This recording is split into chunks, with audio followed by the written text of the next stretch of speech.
Agora, essa nova divisão do novo Sim. horror, né? Pós-horror. Pós-horror, né?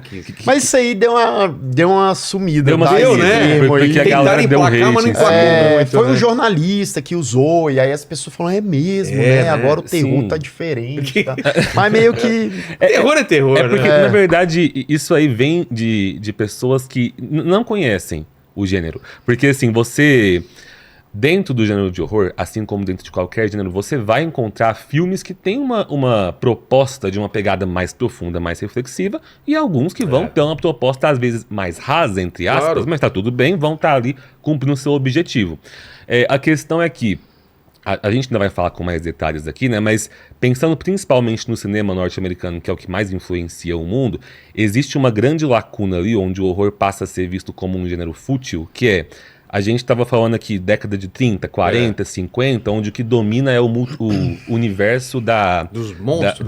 universo da Universal, né? Sei. Dos monstros. Onde a gente tem aí Drácula, Lobisomem. Lobisomem, Frankenstein, Criatura do Lago. E aí depois, quando a gente chega ali, anos 70, 80, 90, tem muita ficção científica, mas o que predomina no cinema norte-americano é o slasher.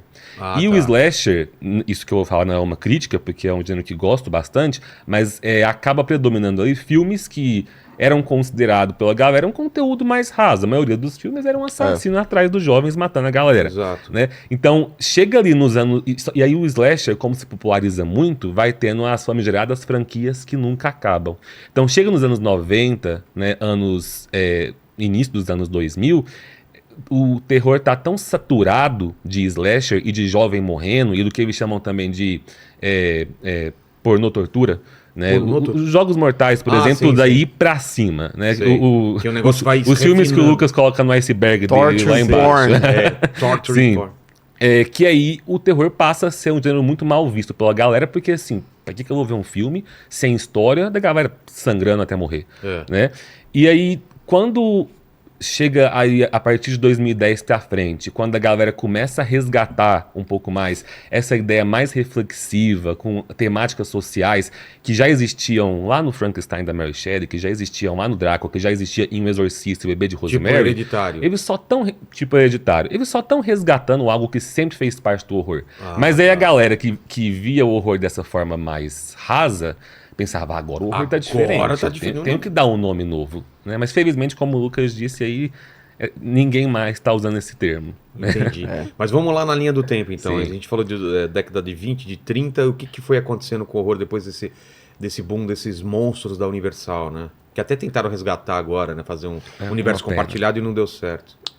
O que vocês estavam falando, né? O horror, o terror, enfim, ele começa de uma maneira muito poética, romântica e até séria. Que eu tava lembrando um filme aqui também de 1922, chama Haxan. Já ouviu falar desse filme? Ele tem também no YouTube, é um filme mudo, preto e branco. Cara, ele é uma espécie de documentário falso realizado. Cara, você vê... Cara, naquela época... Naquela época... Não é bem um documentário, mas é como se fosse trazendo coisas reais. Quando você assistir, você vai ver, porém, eram todos atores e tal, falando sobre a época da Inquisição, bruxaria, as mulheres, às vezes, sei lá, a pessoa ela tinha sonambulismo e era queimado. Sim, enfim.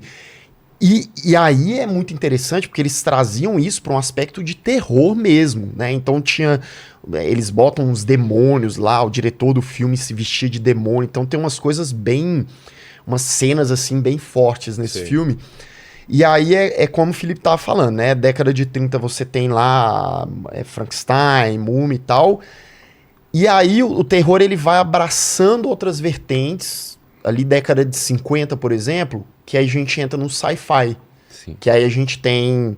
um boom de sci-fi. Um boom de filmes que estão mesclados com terror. E nessa época o cinema de terror e ficção, eles são colocados como tipo um filme B, o famoso filme B ou não? Total, alguns, né? Total. Você conhece o Ed Wood? Claro. Ed Wood era completamente filme B. Ele fazia ali no final da década de 50 filmes de ficção científica com troco Corman. de pão.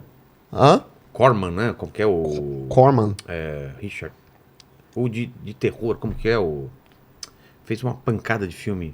Um clássico do sci-fi do Ed Wood, que é um filme trash pra caramba, é aquele Plan 9 from Outer Space, que se eu não me engano é de 58. Que ele, cara, ele fez um negócio... Tem um filme do Tim Burton, que é... Tem um filme com o Johnny Depp fazendo Ed Wood. Que você vê os nylon lá pendurando... Os bastidores do filme. As naves e tal. E era, o Ed Wood era daquele jeito, cara, era loucão. Fazia do jeito que dava e... A primeira versão tem a mosca ali da década de 80 do Cronenberg, mas a primeira versão é da década de 50. É, a mosca da cabeça branca, um negócio fica assim. um negócio meio bizarro, né?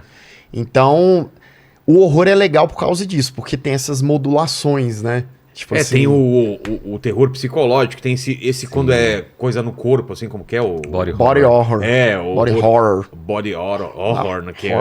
Que cara, fica perturbador, né? Sim. O Cronenberg é total body horror, né? É verdade. Tipo assim, década de 70, década de 80, a mosca...